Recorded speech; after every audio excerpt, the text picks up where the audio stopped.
I was a judge for the Lukas Prize, and one of the things we admired about the book was the way that you understood the guards. You know, certainly their behavior was despicable in many cases, but you understood them almost as if they too were prisoners of this larger system of guards. Yeah. And I was just interested in your coming to that, and when you said, do you feel like you exploit people, the Janet Malcolm question? I mean, clearly you didn't tell them who you were. Yeah. And I wondered, about the sense of identifying with them, but also not letting them know who you were with them. Yeah, it's very complicated. And for me, honestly, as a journalist, that's always complicated. It doesn't matter whether you're undercover or not. And in some ways, actually being undercover felt, in certain ways, less complicated because, I do think there's an aspect, like I'm now working on a project where I'm interviewing people a lot, and I'm in that kind of situation you're talking about where I'm going back to people all the time, and that line gets very gray, of like, I'm a journalist and you're a subject, but like I really know the intimate details of your life, and that kind of relationship wasn't there when I was undercover. I was just another guard, but I did, there are always ethical questions coming up, and so one thing I decided pretty early was that I was not going to kind of hang out with these people outside of work, which was not that hard because I didn't want to after 12 hours a day, honestly. But, 6 more hours, right? yeah. But, it just felt like, to get into their personal lives like that, that did feel a little bit exploitive.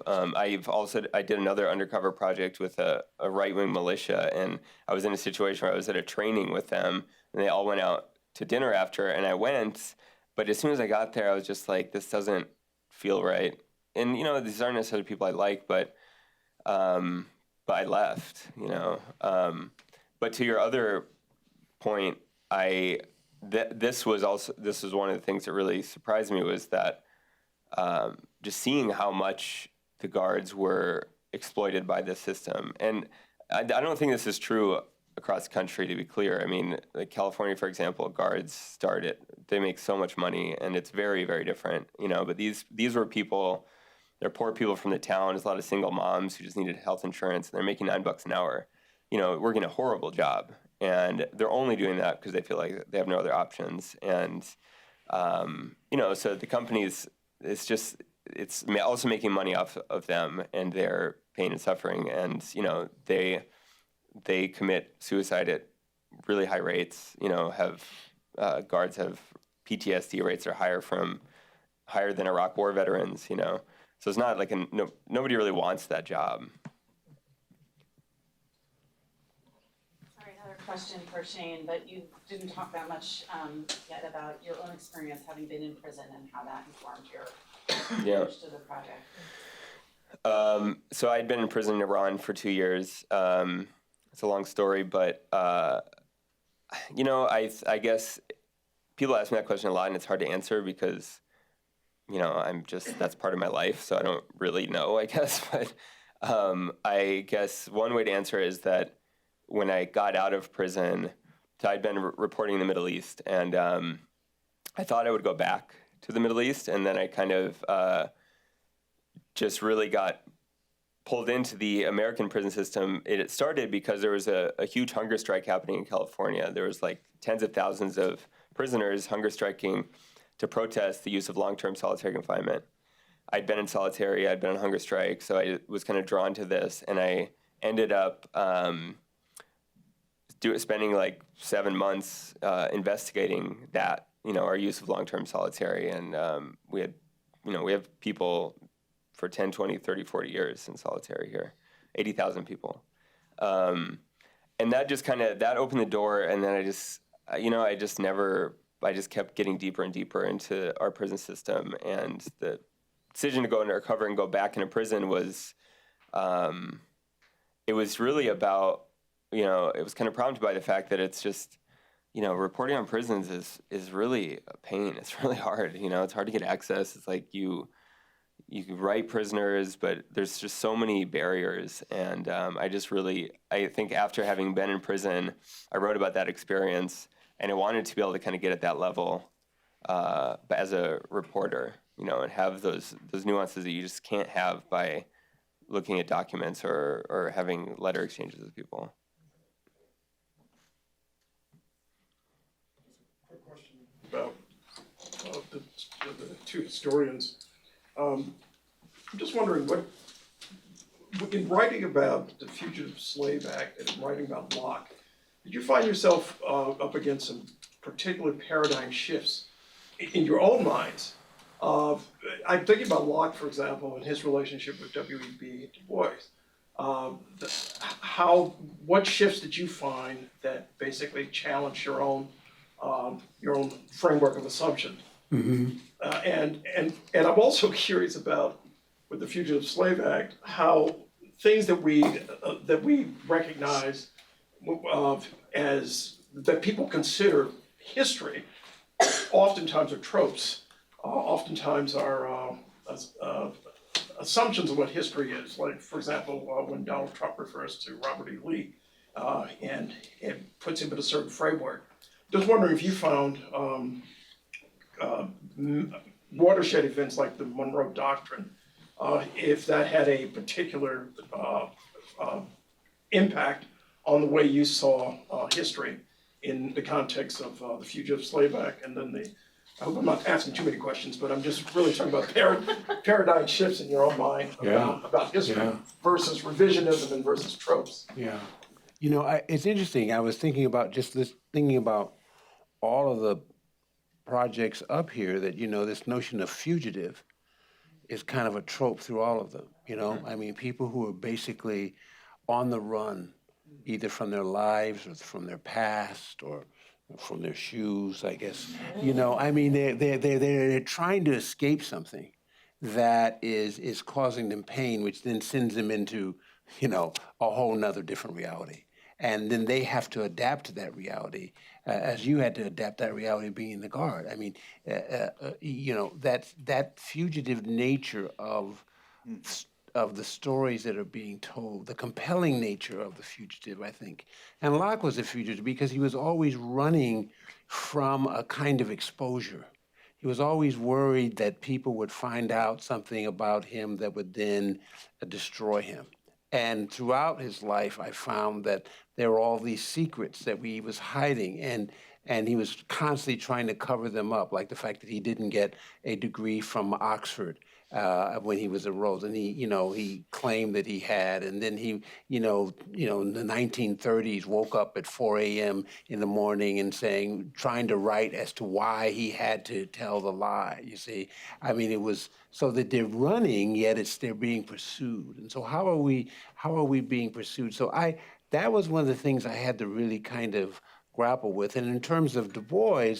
That's probably one of the most compelling relationships in the whole book, in the sense that he always was a person who was up against the fact that there was a Du Bois. So he couldn't really be the first man who got a PhD at Harvard, right? And so, and then Du Bois was also an activist and a journalist. So he was always in his shadow. And he resented Du Bois because Du Bois was an incredible, heteronormative, patriarchal male. And so he never really felt like Du Bois was going to accept him. And yet then I discovered this letter that showed that Du Bois had actually saved him when he was Locke was fired from Howard. And it was Du Bois who interceded with one of the trustees. And I found this letter in Du Bois' papers where he says, and Locke thought that it was the white people who had kept him out, but it was actually this one very light-skinned black trustee. And Du Bois found this out and interceded for him, you see, and I'm not even sure Locke knew. So there's this thing that I kind of got from that, which is back to the thing you were talking about, contingencies, that there are a lot of these accidents that actually save us. So we're running, but we're often saved from what we're running from by something we really didn't predict that would be there. So I could take a stab at this. I was, of course, committed to the proposition that the Fugitive Slave Law of 1850 was the paradigm shift, because that was the story I wanted to tell. And I think probably all storytellers, if they're honest with themselves, at some point say, well, I could be telling a different story, or there's some arbitrary aspects here. But that's the story I wanted to tell. turned out that it was tellable, and I think it has some truth in it. Some of the witnesses of the time put it vividly. So Emerson says, the Fugitive Slave Law of 1850 came as a sheet of lightning at midnight, which raises the question, so what did it illuminate? And what it illuminated, I think, for more and more people who had been really good at keeping their eyes closed, was that everybody in this country was up to their eyeballs in slavery. They sort of knew this in a notional way. I mean, they knew that the State Street banks and the Wall Street banks were financing the plantations. They knew that if they were wearing cotton on their backs, they were wearing slave-grown cotton. They knew that the Industrial Revolution came to New England in order to spin cotton into cloth. But they didn't really know it until they saw people in their own neighborhood being pursued by legal mobs, put into chains, and with no due process at all, returned to the South. So this was, to me, that was the paradigm shift that I was interested in, and I was committed to it. But if I could, and this was something that's been on my mind as we're sitting up here, because it's, I think one of the interesting things about this conversation is that we've got some people up here who write about the past and some people who write about the present. So we face different issues. We can't interview dead people, though we try in a certain way. Yeah. Right? We try in a certain Especially his way. mother. Right. Yeah. But this question of when you write about the past, how much do you allow yourself to intimate about the present? And I probably did it more than most historians would have a taste for. But I just decided to do it because I felt, as I was telling this story, I mean, this point I was just making, we have this problem too, no? That we keep our eyes closed and we let ourselves off easy in terms of how much we demand, how much honesty we demand of ourselves as to what we're implicated in.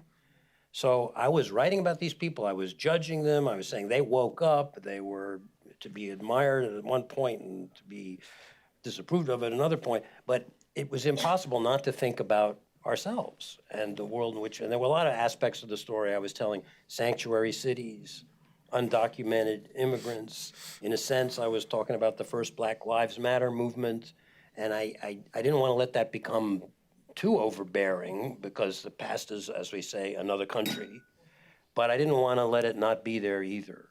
So that was another problem I had, and I suspect you face something like that. Right. How much was he an exemplary figure for us right now? Right. And then we're still wrestling with the same issues. Right. Yeah. This will have to be the last question. All right, and you can make it lightning round. I was thinking, since we have these prizes named after Tony Lukas, who was, for many of us, including me, a kind of inspiration and model, someone whose work I think about when I write. I'm wondering if quickly it comes to mind a journalist or historian or writer who, as you worked on this book, or are working on this book, whose work serves as an ideal or model that inspires or pursues you in the writing. I really like David Halberstam. I met him when I was at George Mason, and he just was a fabulous writer and also an incredible gentleman. And so I think that notion of the journalist as a particular type of a enlightened American, he kind of epitomized that for me. I have a short answer. I found myself overwhelmed by a book that was posthumously completed, to David Potter's Impending Crisis, which is an incredibly great work of political history that manages to make it feel as if it's happening right now in front of your eyes. I'll say that my book was inspired by Ted Conover, who does a lot of immersion work and himself worked as a prison guard for a year in New York, Sing Sing prison. So his book kind of gave me the idea to try this in a private prison, but really beyond that book, I think there's not a huge there's a long tradition, but there's not a lot of people in the current day kind of doing that type of immersive and undercover stuff. So learned a lot from him. I guess a couple ones that come to mind. Tina Rosenberg. She wrote a lot about Latin America, a lot about violence, huge inspiration. And then probably David Remnick, because for me, he's the master profiler. So I very much look towards him to kind of figure out how to profile people. For me, probably Lawrence Wright. Wrote a well-known book about Al-Qaeda, another about Scientology, and a lot of his books have to do with religion. But I find that he's just such a master of, finding individual people whose lives exemplify some larger trend or some larger issue, and kind of delicately letting you get to know them while learning about the issue without sort of explaining the issue, right? That there might be moments of explanation, but that you learn through a human voice about something in the world. Well, thank you very much, everyone.